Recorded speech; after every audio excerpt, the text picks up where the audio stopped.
what's up? It's McNeil from Louison Automotive, and today we're going to be talking about safety inspections. So I had a subscriber ask a very good question. He wanted to know, what does a car need to pass safety inspection? So what are the kind of things that a shop would look for and inspect so you can know ahead of time or have an idea if your car will pass or fail inspection.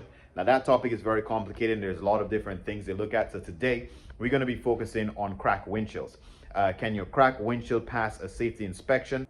And that's what we're going to be going over today, okay? Again, my name is McNeil from Louison Automotive. If you are new to our channel and you want to consider subscribing, liking, or sharing to support the channel, we appreciate you. And if you just want to watch a video, that's cool too. Again, we do all types of automotive stuff here, educational type videos, and also a little bit of automotive news, okay? So, cracked windshields, can it pass? So the first thing you need to know is, I'm going to give you two measurements first to keep in your head. And once you have those measurements, then you can figure out if your car can pass or fail an inspection. The first one is, I need you to remember 50 millimeters.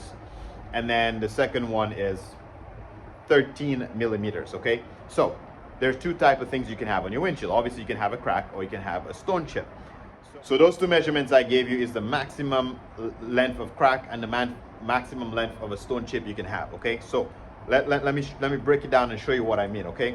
So 50 millimeters is the maximum length of a crack you can have, and 13 millimeters, if you look at a stone chip from end to end, it cannot be longer or bigger than 13 millimeters. Now, I'm going to show you what that is. It's not a lot.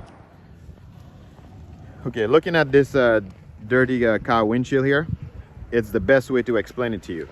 So you cannot have the crack where the wiper is cleaning. So this side here is where we're not allowed to have those long cracks. So for example, if you got a crack up here or a stone chip here, it would still pass. Anywhere where the wiper is not wiping, you can have a stone chip or a crack. Now for example, right here I have a very tiny stone chip. So if I measure from the end to end of that stone chip, if it is less than 13 millimeters, it would pass an inspection. So for example, this tiny little stone chip here would pass an inspection because it's right at the 13 millimeter length. It's not very long at all.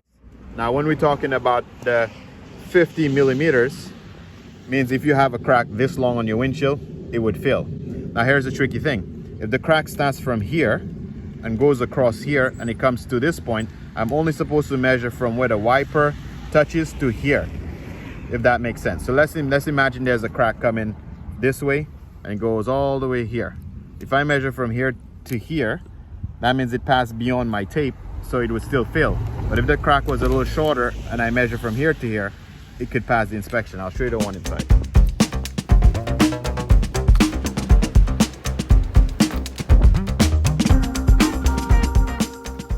This car is dirty, so it may not be easy to see where the wiper blade wipes through, but clearly you can see how long this crack is. It's obviously longer than 50 millimeters, so this would be a fail. Now if you look at the car in my garage, that's a big stone chip. Now that stone chip is outside of the way of the wiper, right?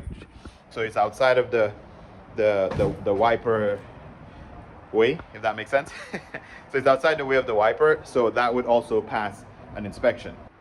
Now beyond the cracks, because the whole point of this video is I'm going to tell you if cracks pass an inspection. So now you know it's based on the length of the crack. So there's three things. If you can't understand anything that I just said, if all of this blah blah and this complicated explanations, there's three things alone you have to keep in your head, okay? You put your wiper on and you can see where the wiper cleans your windshield. On that clean side of the windshield, you cannot have a crack longer than 50 millimeters. That's all you have to remember. If you have a stone chip, the stone chip cannot be bigger than 13 millimeters, okay? That's the only measurements you need to remember. Now keep in mind, if your crack starts from an area of the windshield where the wiper does not touch and it comes into the way of the wiper, only the part that is in the way of the wiper is where you're going to measure, and it can't be longer than 50 millimeters, okay? So I think this is super clear. I hope you understand that. Now you can't be a wise ass and go change the wiper and put two 12-inch wipers and be like, well, that's only where the wiper's wiping, because we have to check that you have the OEM manufacturer specified length wipers. It has to be the original wipers, and then that's how it's gonna be checked, okay? So that has to do with the cracks. Now, there's another reason why your windshield can fail the inspection. There is a manufacturer stamp on the windshield, I guess based on the quality of windshield that's supposed to be here in North America. It says AS1, or it should be an AS10. So I'm gonna go outside again in the bright and see if I can identify that on the windshield outside. If you see right here on this windshield here, it shows you the AS1. So I guess it has to do with the quality of the glass. So that would be what's required here in North America. Hopefully this was helpful and this was super clear. And if you need any more clarifications on that, don't forget to leave your comments in the comment section below. I'm gonna try my best to answer that, and I can do a different type of video for what else can fail the safety inspection. So hopefully that gives you a clear idea as to what cracks can pass an inspection. Peace.